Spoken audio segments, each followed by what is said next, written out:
Your Majesty, Melania and I are deeply grateful to you and Queen Camilla for your extraordinary graciousness. And to William and Kate, thank you so much. It's been so great being with you today. Thank you very much. Appreciate it. It's a singular privilege to be the first American president welcomed here. And if you think about it, it's a lot of presidents, and this was the second state visit, and that's the first, and maybe that's going to be the last time. I hope it is, actually.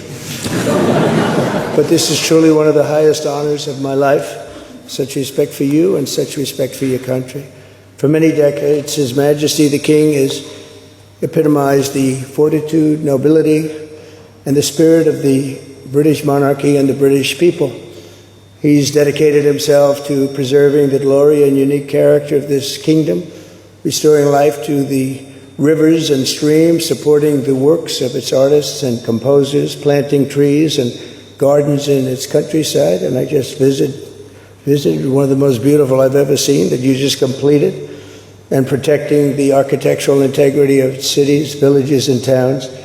He has uplifted the poor, cared for rural farmers, and tended to wounded veterans like nobody else. I'll tell you that I just stood in line and shook about 150 hands, and the King knew every single person and every single company, and some of them had bad names like XYZ-Q3, and he knew every one of them, or at least I think he did, because nobody was complaining. I was very impressed with that. But I just want to say that His Majesty has also raised a remarkable son in His Royal Highness, Prince of Wales. Really amazing. We've gotten to know you, and I think you're going to have an unbelievable success in the future. Melania and I are delighted to visit again with Prince William and to see Her Royal Highness, Princess Catherine, so radiant and so healthy, so beautiful. It's really a great honor. Thank you.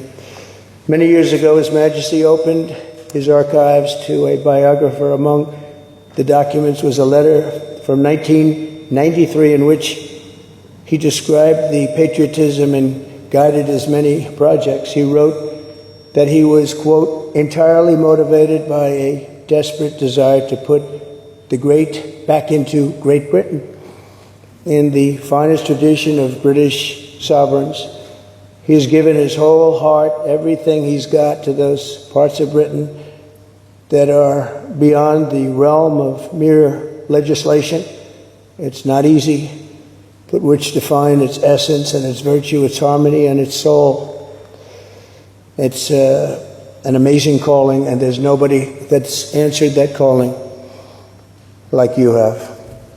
A fifth of all of humanity speaks, writes, thinks, and prays in the language born on these isles and perfected in the pages of Shakespeare and Dickens and Tolkien, Lewis, Orwell, and Kipling.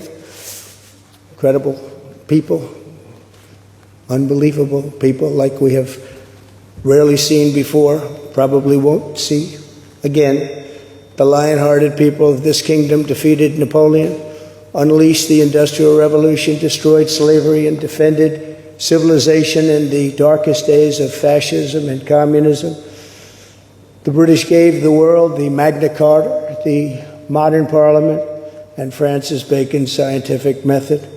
They gave us the works of Locke, and Hobbes, Smith, and Burke, Newton, and Blackstone. The legal, intellectual, cultural, and political traditions of this kingdom have been among the highest achievements of mankind. There's really never been anything like it. The British Empire laid the foundations of law, liberty, free speech, and individual rights virtually everywhere the Union Jack has ever flown, including a place called America. You know that place very well, don't you? His Majesty spoke eloquently about the bond which inspired Sir Winston Churchill, and the bust is in the Oval Office right now, the beautiful bust of Winston Churchill, to coin the phrase special relationship. But seen from American eyes, the word special does not begin to do it justice.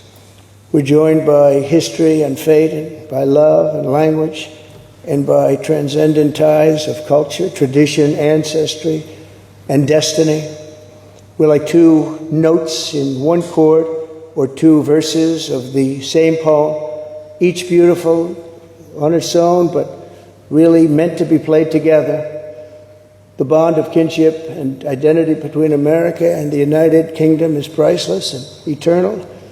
It's irreplaceable and unbreakable, and we are, as a country, as you know, doing unbelievably well. We had a very sick country 1 year ago, and today, I believe we're the hottest country anywhere in the world.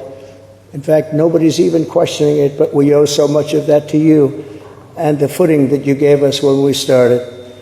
Together, we've done more good for humanity than any two countries in all of history. Together, we must defend the exceptional heritage that makes us who we are, and we must continue to stand for the values and the people of the English-speaking world, and we do indeed stand for that. On behalf of all Americans, I offer a toast to one of the great friendships, to two great countries, and to His Majesty, King Charles III, a very, very special man, and also a very, very special queen. Thank you very much. Thank you. Thank you very much. It's a great honor to be with you.